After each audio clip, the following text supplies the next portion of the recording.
Greetings, friends and fellow rebels, and welcome to the woods. I have been regaled with some blood curdling stories about this time of year, and specifically the holiday of this time of year, Halloween, which is the modern equivalent of Samhain, Celtic New Year.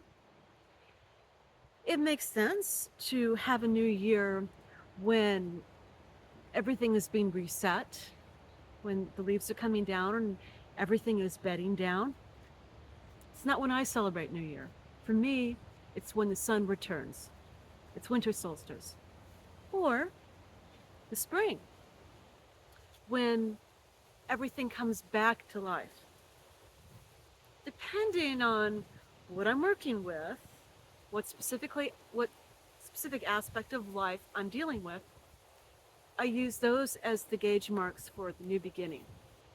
But some, for some, it's this time of year.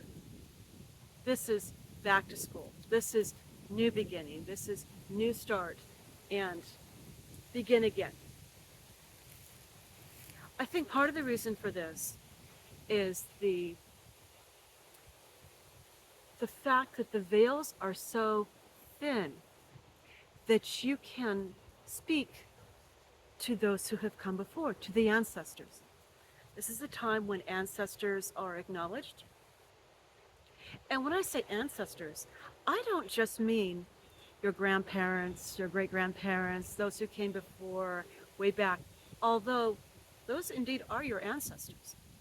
I also mean where we have been before, our history, who we have been, back into our lineage, who we once were.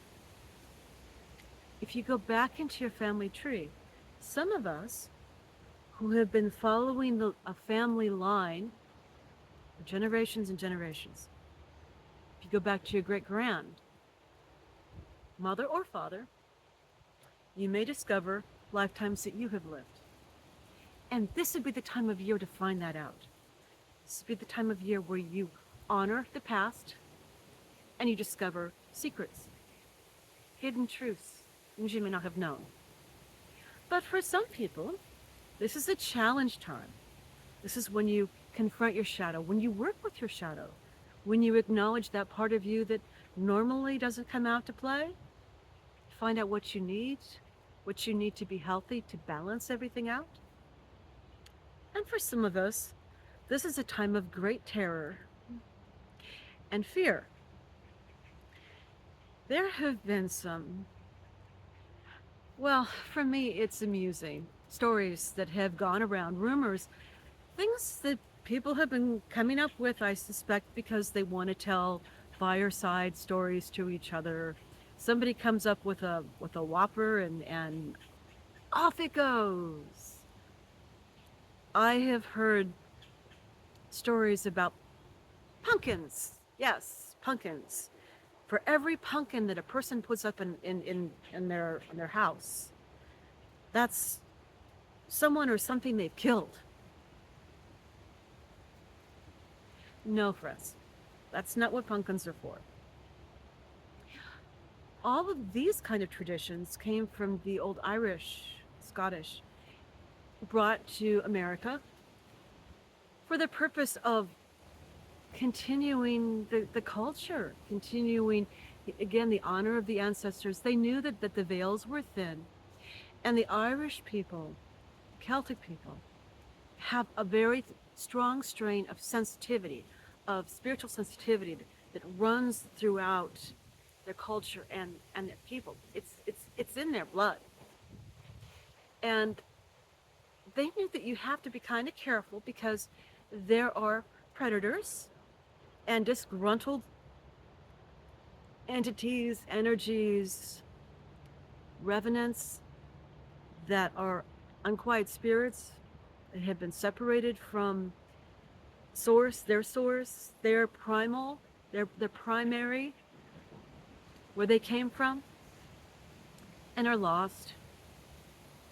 And you have to, if you can't help these these pieces of someone's soul. If you can't help them find their way home, at least you need to protect yourself and your family from them.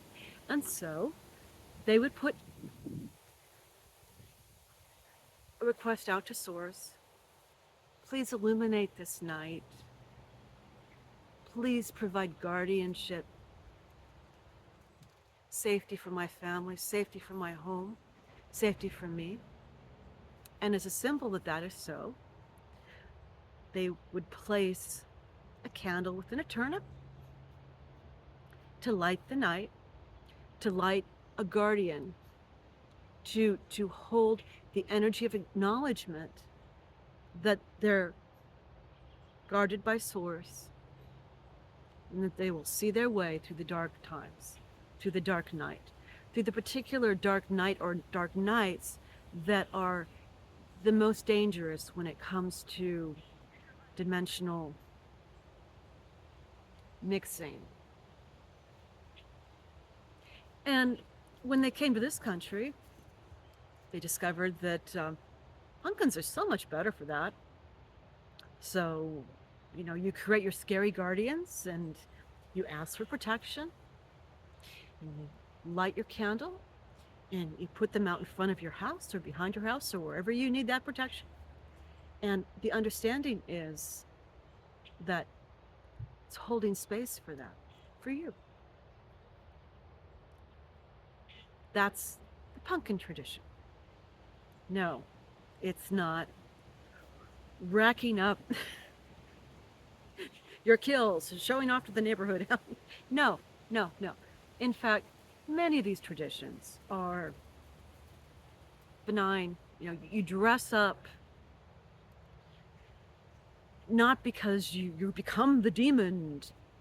It's pretend, okay? If I dress up like a demon, they'll think I'm one of them and they'll leave me alone. That's the logic behind that. Ooh, I'm a scary monster. Ooh, I'm a scary monster. So the monsters will pass you by. That's the deep rationale that the fun came out of. It's meant to be fun. It's meant to, in a harmless fashion, explore your shadow side. Explore those aspects of life that's uncomfortable and kind of scary, and it gives it an opportunity for you to look at it in a safe way. These parties where everybody gets together and celebrates, it's to reaffirm our life. When we come together, we're stronger. So coming together for a celebration, it makes us more. And if there are dark, scary things out there, they'll stay away from our light and our happiness and our joy and our laughter. If we can laugh at the scary things, they will not have power over us.